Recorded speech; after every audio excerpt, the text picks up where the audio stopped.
Welcome to our show once again on ADTV. Today I have in the studio a very renowned personality from the NPP. He is the Director of Communications for UK, NPP UK, Mr. Kwaku Bimpeh. Welcome, sir. Thank you, Andy, and good morning to your viewers. Good day. I just want to clarify.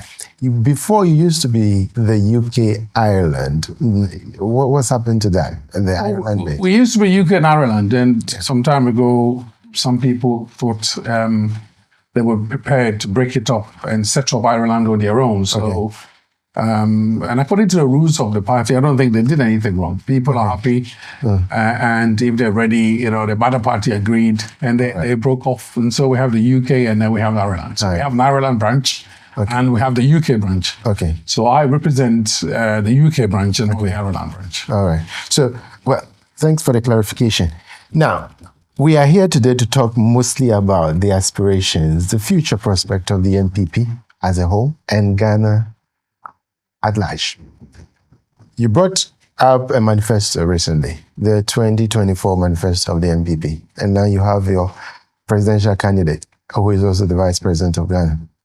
And in the manifesto, there was a commitment or probably a statement that states that Bawumia's leadership will be selfless, bold solution for jobs and business. What's that all about? Andy, good morning. My name is for opportunity. Let me say hello and good morning to all the membership of the NPP UK who are listening to us and who are watching us today. Special thanks to my chairman, Wofake, who's in Ghana, who's also carrying on with the communication work in Ghana. And thanks so much for his support and the support of the executives of the branch and all the members. Andy, as you rightly said, I have a copy of the manifesto here. This is the commitment of the NPP and the DMB to Ghanaians. Okay. And I'm sure many people at this point would have seen or heard little bits of the manifesto that has been launched. Yes. In fact, he did say to lead is to solve. If you're a leader and you're not able to solve problems and provide solutions, which we're calling the bold solutions, then perhaps there's no point. Okay. Because development is about solving problems. It's about showing leadership. Okay. And I think the DMB has coined it quite nicely. And for me, it has put him in pole position with this election compared to what some of the other political parties may say. These commitments has been under 14 broad areas of commitment. Right, okay. And I think with your permission, as we go along, I may have to capture a few of them as we go along, just so that those who are listening, who may not be aware, will be able to follow some of the discussions that we're going to talk about. Right. So this manifesto has been prepared looking at some of the commitments we made from 2016, how we strengthen that commitment and some of the new things or new ways of doing things that we can bring in from 2024. And this is why it's important to understand to lead is to solve through the bold solutions for Ghana's next chapter. And these are serious commitments to the people of Ghana. And I think comparing this our manifesto to any other manifesto, this manifesto is achievable, it's doable, it will support the Ghanaians, it will take away some of the pain and suffering, if not all, for different sections of the Ghanaian community. So what has not been implemented now?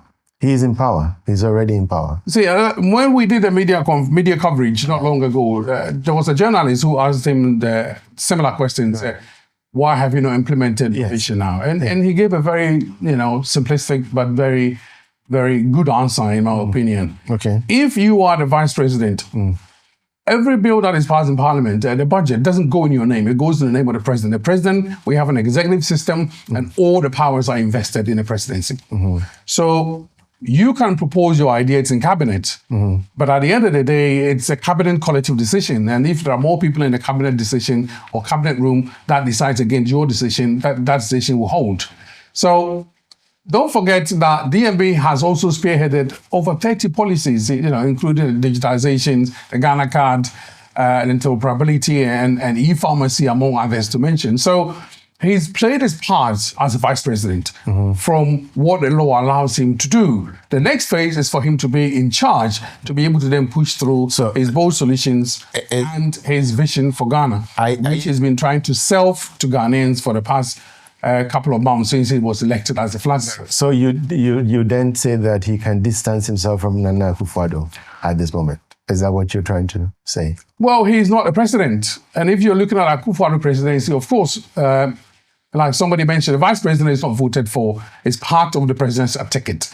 And if he wants to, he can distance himself. Akufo-Addo's administration is coming to an end. He was vice president for Akufo-Addo. He wants to have his own reign. He has now selected his own vice presidency. So this is now the Bawumia presidency going from 2024 or 2025. So in some ways, you can distance yourself. In some ways, you can also... The good thing about being a vice president is you've seen some of the things that we can do better. And this is what we call experience. You can see some of the things that we can do better. We have seen how economies fail, how economies will grow again. We can see how to create jobs. We can see how to strengthen the police. We can see how to support students. We can see how to maintain the public sector. So we have seen all that, and the bold solutions are a fit into some of the loopholes that may have existed with the other vision. Doesn't mean the other vision is not good enough. Of course, it's taken us from where we were in 2016 to a very good place.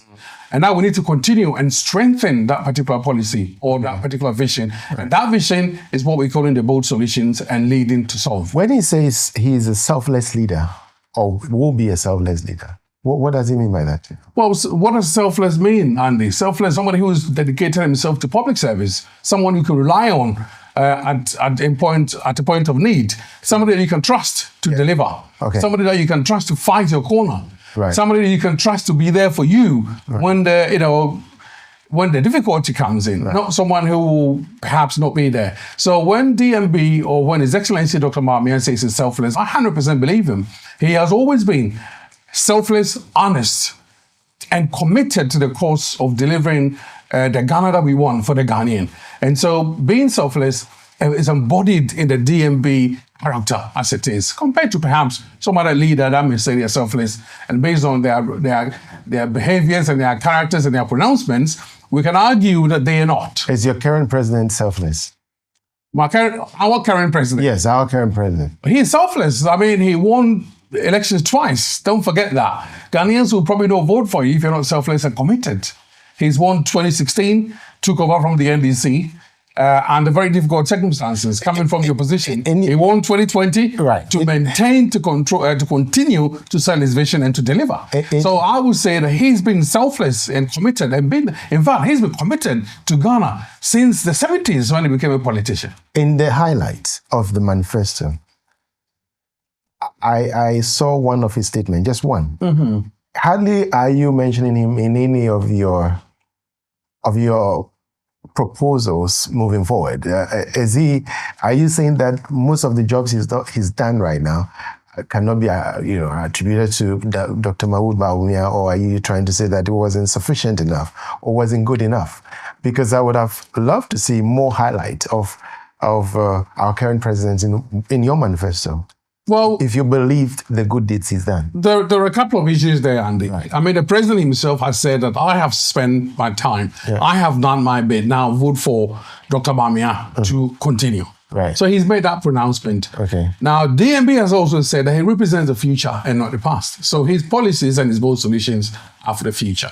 But if you look at the manifesto itself, there is a number of pages that is dedicated to where we are. And that where we are is a recognition of the Akufo-Addo's presidency and what we've been able to achieve up to now. And we know many things that we've achieved. If you look, I think, page from 10 onwards, it talks about some of the commitments that the Akufo-Addo administration has made.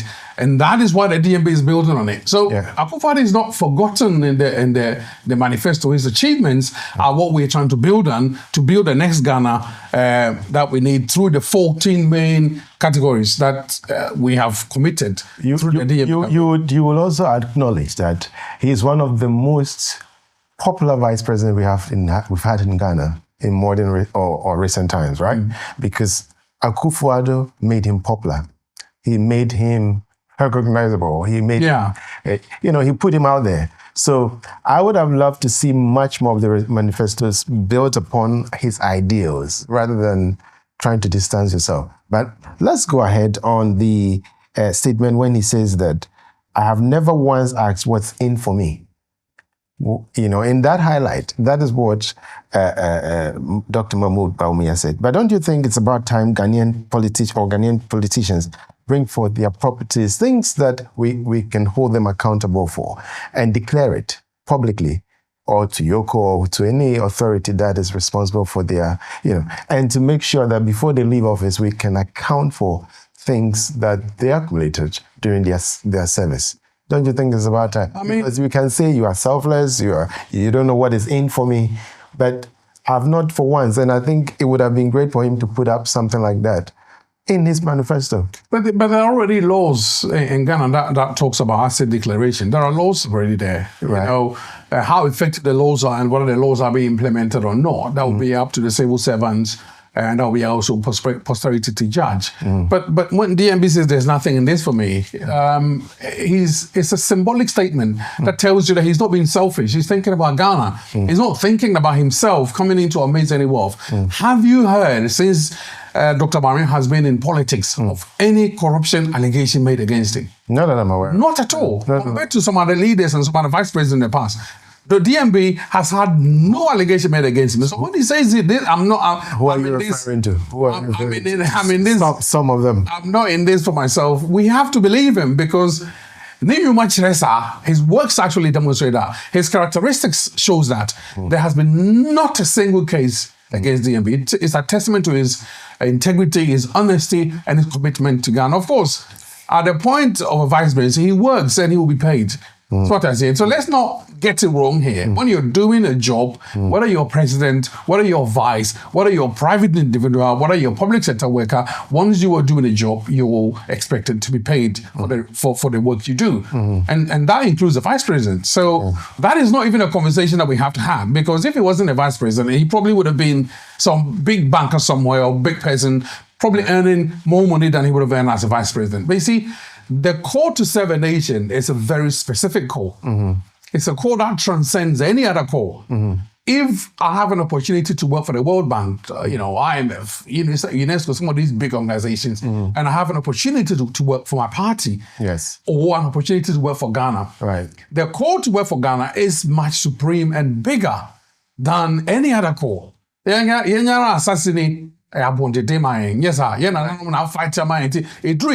we need to continue and commit ourselves to fight for the Ghanaian cause. And I think the DMB has demonstrated that in the last couple of years, that he's been vice president, and now he will continue. There is no evidence that suggests that when DMB becomes president, he's going to veer off a different course and become somebody different. No, because his characteristics, because his works, because his duty, because his commitments have shown that he will continue to be the selfless leader that he has. You will also understand that mostly it is not just about the presidency. There are much more, there are other limbs of him, his government, that will be in action.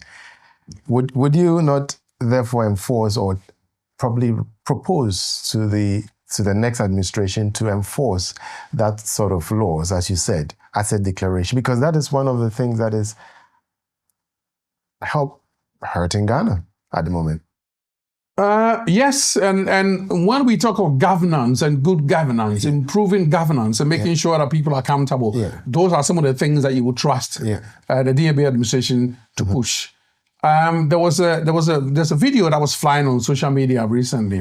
There was a guy who works at a passport office as a civil servant who, I don't know what happened, but in his house, he has all these number of passports out, he's hidden them at home for whatever reason. Part of the problem we have is the civil servants themselves who were supposed to deliver what the governments want to do are the problem. You realize that there is a lot of kululu that goes on behind the scenes.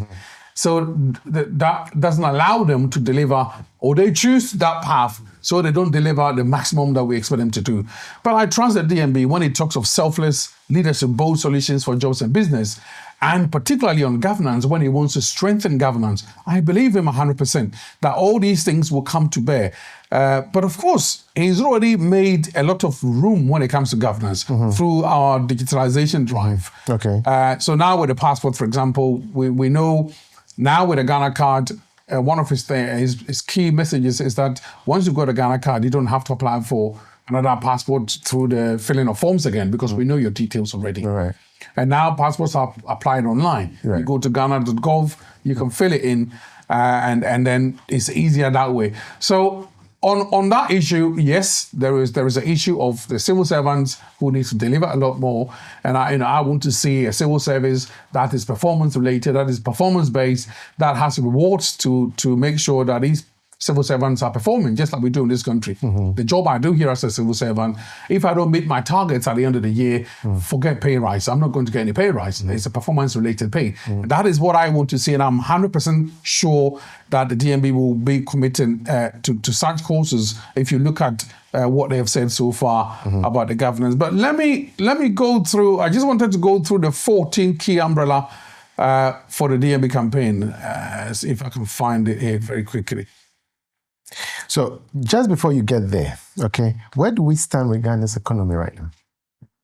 With the rise of the dollar, the cedi against the dollar and whatnot. I mean, you see, maintaining, when we talk of economy, the cedi dollar is not the whole economy. It's one part of the economy. Yeah.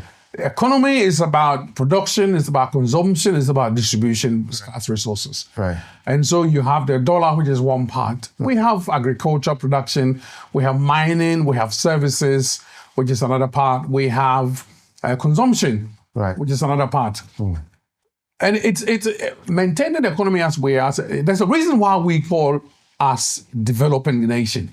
And there's a reason to be developing. And there's a reason why places like the UK are developed. It took UK hundreds of years to reach where they are. What about Singapore?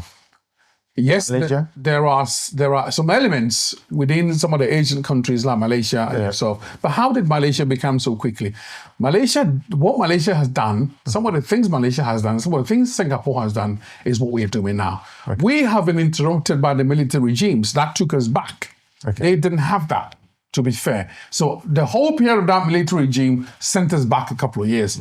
So if you look at Ghana, our political journey is actually really beginning with the Fourth Republic, because during the PNDC time, it was all about structural adjustment and trying to reduce poverty through some IMF conditions year on. That was very difficult to be. The economy was very bad at that point. If you look at the economy now, Ghana hasn't done too bad. To be honest, yes, we've had challenges before COVID, and I continue to say this. A lot of people say, "So COVID, you go COVID 17." But it's a big drop in terms of the economy that we cannot miss, because even in the UK, we had one of the worst inflations ever around the COVID time. Interest rates have risen; they're still yet to go down. The same thing with America. 40 years of inflation that we've never seen before. So before the COVID in Ghana, we were running at 7.7%. We were the world's fastest growing economy. We were doing really well. And then the COVID struck. And of course, if you're not getting the revenues you're getting in terms of GDP for a year or 2 or 3 years, you dip a bit and then you begin to rise again. Lucky enough, we had fantastic DMB who proposed this gold for purchase after 2022. If you listen to a media encounter, he was worried that the Ghana economy was almost going to collapse because of some of the problems that we've had just post-COVID. So it took the gold for purchase program to sustain the economy, people not taking too many dollars out. So we bought the gold with the money. And so people didn't have to change dollars to buy the gold. And that has saved us. As we speak now, we're growing at 4.1%. Between 2016 and now, Andy, we've added 20 billion to the GDP of Ghana, from 56 to 76 billion. The NDC never did that. Even though we've gone through a very serious period of global crisis, the NDC during their time did not have any global crisis, but were not able to add 20 billion to the economy. In fact, they took the economy from 14%. By the time they were leaving in office, it was 3.4%. So they run it down all the way to 2016 when we won the elections. Now, we took the economy at 3.4, we grew it to 7.7, we came back because of COVID to about 0.5, now we're growing at 4.1. So our worst now is far better than the best of the NDC. Okay. And part of the problems that we propose, apart from the gold for oil, is to look at the tax reforms, create employment and jobs. Look at the food crisis, because one measure of standard of living is food prices. When there isn't enough food production, when there isn't enough to eat, the few cost more. And if you don't have the money, you can't buy. At Chroma, at some point, you couldn't even buy more than 2 cartons of water in the shops because we didn't have enough of them. Of course, you can't have more. Why? Because now because of the disruption to the production lines. Now we want to look at the scarcity of what we can do back home. And part of the DMB is to ensure that we have enough of the foods that we produce and maintain and not export them. In fact, the Ministry of Agric has come out with a policy now. We're not going to export things like maize and rice and wheat that we need so that we don't have too expensive food prices. Now, if we're able to maintain that, food prices should drop. That will mean your standard of living is going to go down a little bit. But you see, some of these interventions take time to have an impact. It's not like a switch which you click and the light comes on and comes off. It takes time to have an impact. With my policy, it takes a year, 6 months, maybe 2 years to have an impact. But we have to be positive.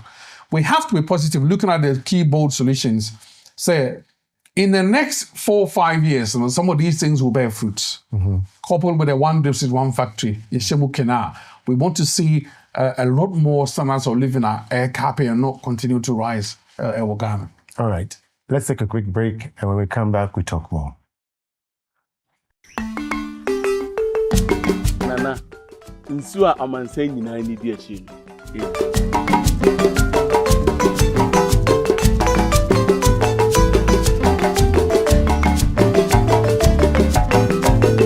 Wow. Nsua na mu oda aboadwo wo mu sei.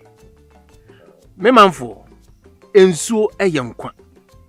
Na sa wopese wonya kwatenten a apomuden ewo mu a enum so bi akeke nom Andes natural mineral water. Andes natural mineral water nom nsu papa. This advert is FDA approved. Welcome back. Now, just before the break, we were talking about economy, but now let's look at some of the issues facing Ghana in terms of your governance right now. The supply of electricity.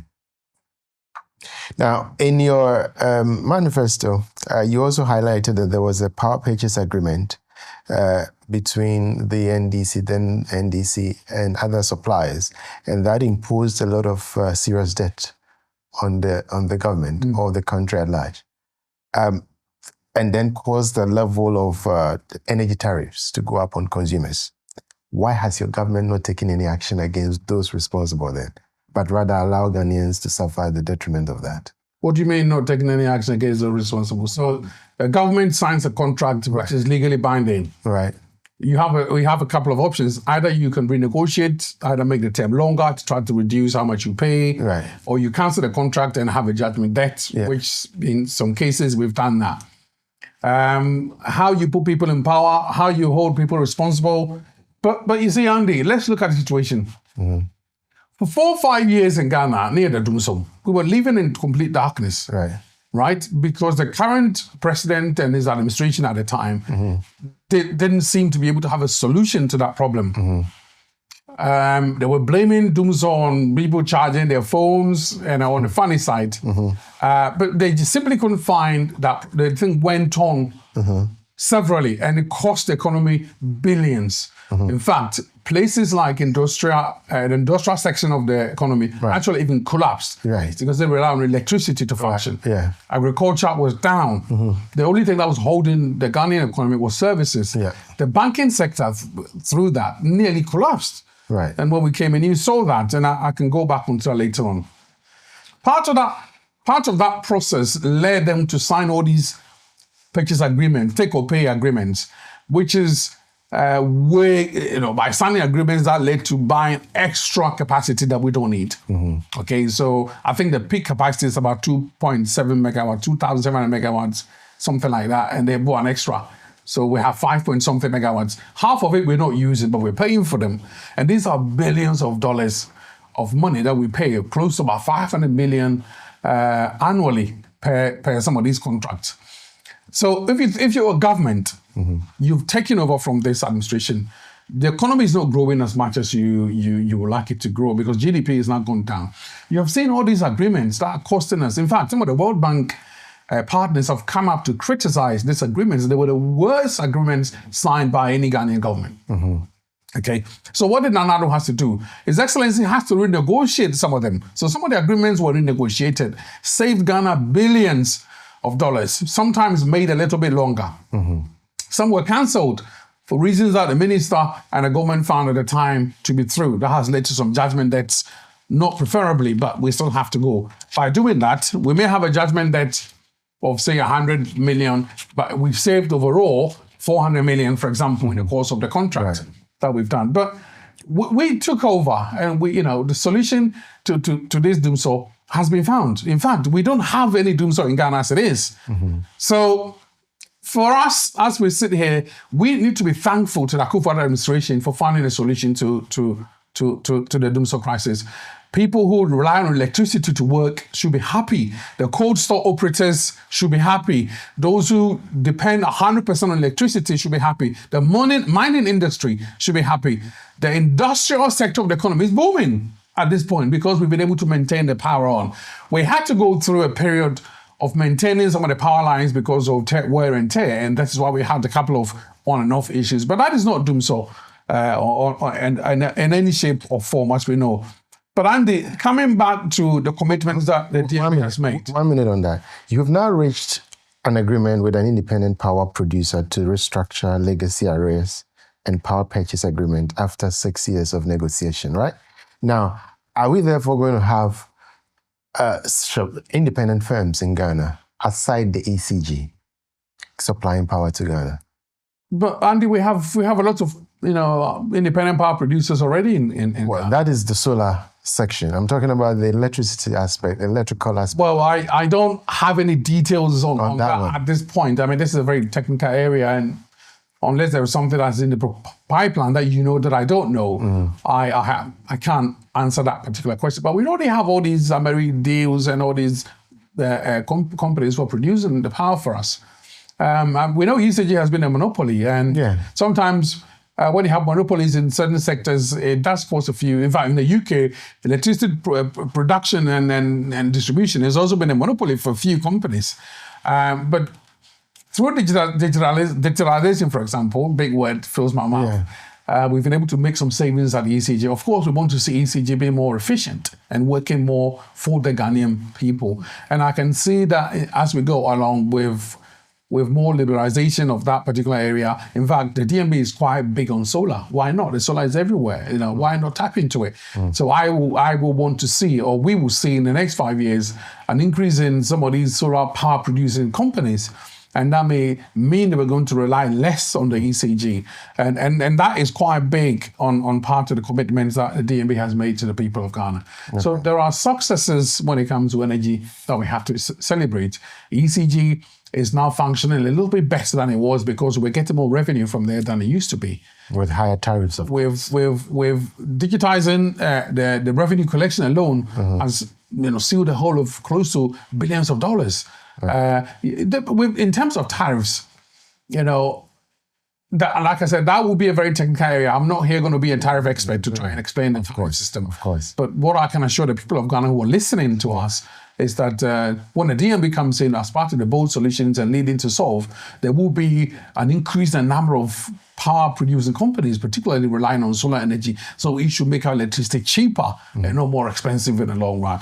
But Andy, as I was saying, let me highlight the 14 commitments that the DMB has made to the people of Ghana. So we're looking at sustaining the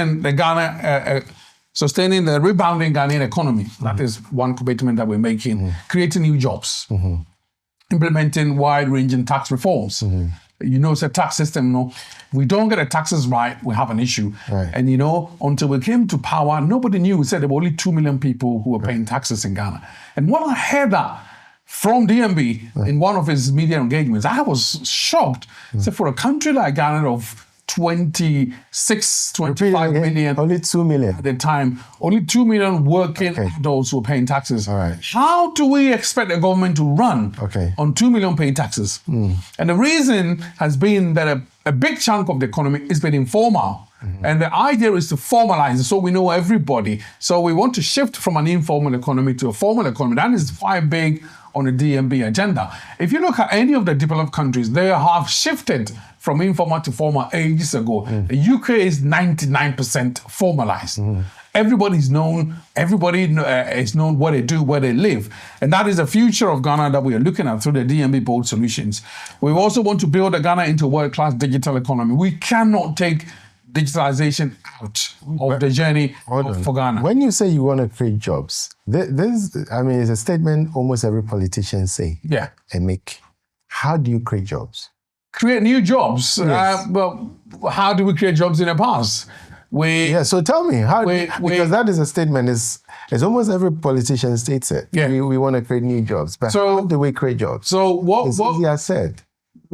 How many jobs we've created in the last administration is around 2.4 million jobs that we've created. Okay. So think of one of the Ghana agencies, for example, Youth Employment Agency. Okay, so Youth Employment Agency believes, now we need to look after the KIU. We have to shift as part of government policy. We need to shift a number of KIUs from hawking on the street to some artisans, create Nsalunjuma for them. So what do? We make a proposal, we raise funding, and we said, we're going to train, which is what we have done currently. And as we speak, as of last week, 10,000 KIUs were moved from selling on the street to artisans where they have a Juma and Nsalunjuma for some of them. And some of them have been trained to have certificates in various skills. So that's one way of creating jobs. If you're in a ministry of information, for example, when you feel like you need more spokesperson for the government, you raise the issue, you raise the funding, and you create the jobs. Ministry of Finance gives you clearance, you employ. That is creating jobs. And since we've been in power, we've had about 2.4 jobs created. Now, the DMB's creating jobs looks at creating new jobs through digitalization, looking at jobs in the digital economy. So we're looking at software engineers, coders, and these are very critical for driving the economy forward. If we don't shift from the reliance of what we have now, the raw jobs, into some kind of digital economy, of course we can do together and gradually shift. And this is where the DMB is saying that it's going to create over 1,000 jobs, software jobs, and so on and so on. And I can go into the details of that if you let me just go through some of the key bold headlines first.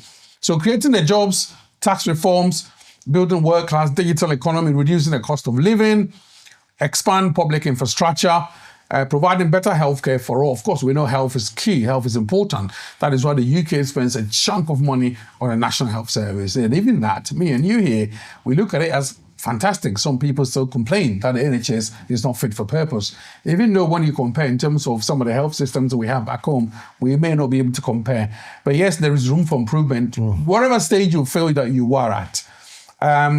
Implement affirmative action for women and girls. This affirmative action have been written about God knows how many years now. And I'm glad that the DMB has made a manifesto promise that when it comes to, there'll be quota systems for women in certain areas, in ICT and engineering, and also in some of the ministerial positions. Expand education opportunities for all. Hereby education has been the key. We have done a lot. But we want to continue to expand it for all, because we don't want to leave any poor child behind. We don't want to disadvantaged the Ghanaian child by leaving them behind. This is why we want to strengthen the Free Senior High School, and I'm glad that DMB has committed His Excellency to that Free Senior High School, made it even better by improving the quality of education. Provide good governance, care for the elderly, protect our environment, boost sports and tourism, and also protecting our borders and keeping safe neighborhoods. In fact, when it comes to protecting our borders and having in terms of security, this government has done far better for the security services than any other government in the Fourth Republic.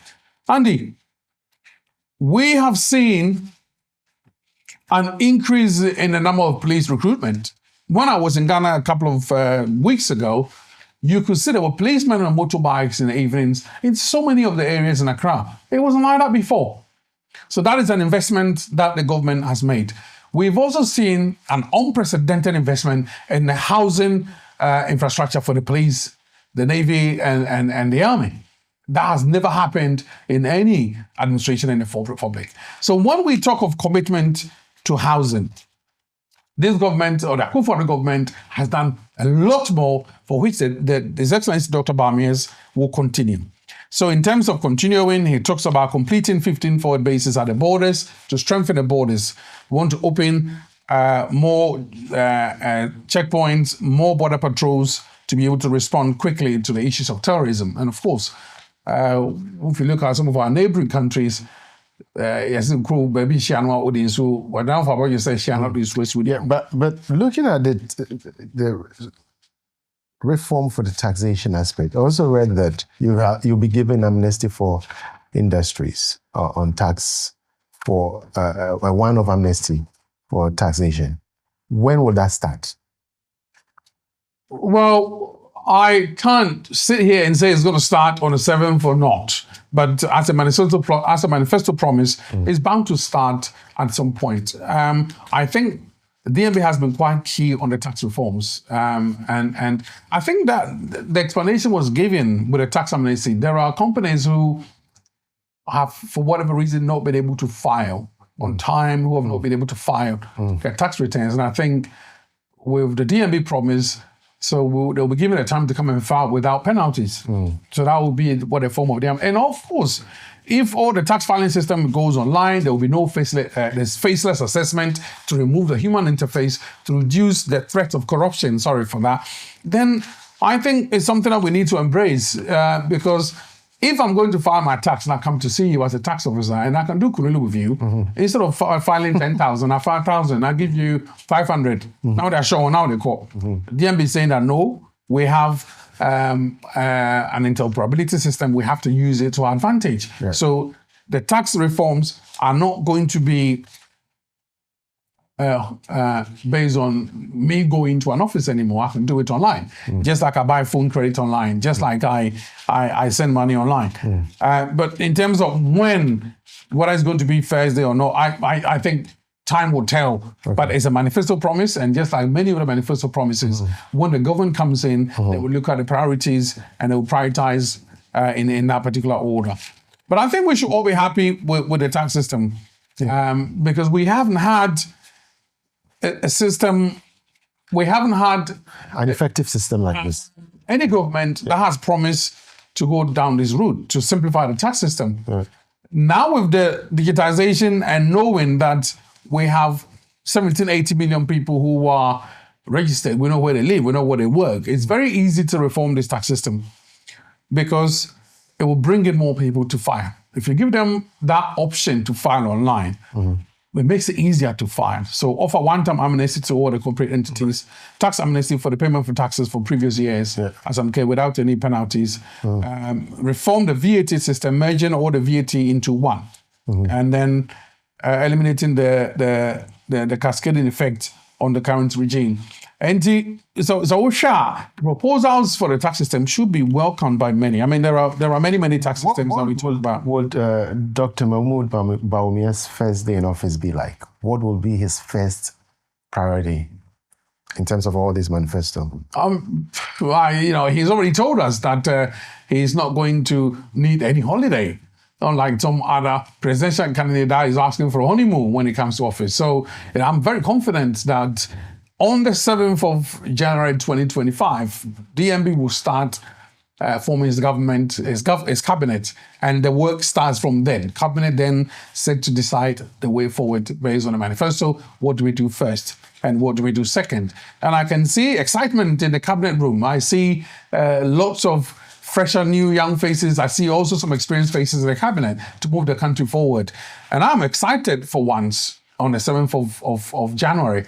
And I can't wait for 7th of January to come to see the DNB as head of the Republic, who's leading the charge, who's leading the commitments to the people of Ghana to ensure that Ghana becomes a nation at least that has some respect, that has some sovereignty, that's respected by its peers, that has an economy that's a sound for its people, that looks after its people and is poor. And in fact, when it comes to poor, we have done far better than any other government in the Fourth Republic. You know, we looked after the poor child to go to school free. We looked after the mother who's pregnant through the free maternal health care. We have also looked at the LEAP program, which looks at the poor in society, giving them some payments on a monthly basis. That has increased from 40 billion to 400 million, thereabout, approximately 10 times fold. So we are looking after more poor people in society than we used to. If we look at... Lastly, would you have an inclusive government? Would you say you will ever recruit someone from the NDC charter to help the government if they do have the same vision? Well, you know, there's one thing that the NPP has always prided itself with, and that is we have the men to deliver. Quite clearly, the NDC have their own manifesto and vision for Ghana, and the NPP has its own manifesto and vision for Ghana. I think we have the men. I think when we talk about an inclusive government is one that involves all sections of society. And on that 7th December, hopefully the 9th December, when the results come, when Ghanaians give us a mandate to lead, they have given us the permission to form a government, of course, that is inclusive. That will include women, that will include, you know, people from all walks of life. But we are a party with our own manifesto, and we will want to go through the commitments. Don't forget, we're going to win the election based on these commitments that we've made to the people of Ghana, not on the NDC manifesto or on the NDC vision. Whether or not there will be somebody from the NDC in the government, I don't know, but I don't see that because we have the men. Right. You heard it from Mr. Kwaku Bimpeh. We have the men. This is where time will bring us, and we'd like to say a big thank you. Join us same time next week. Have a good day. Goodbye.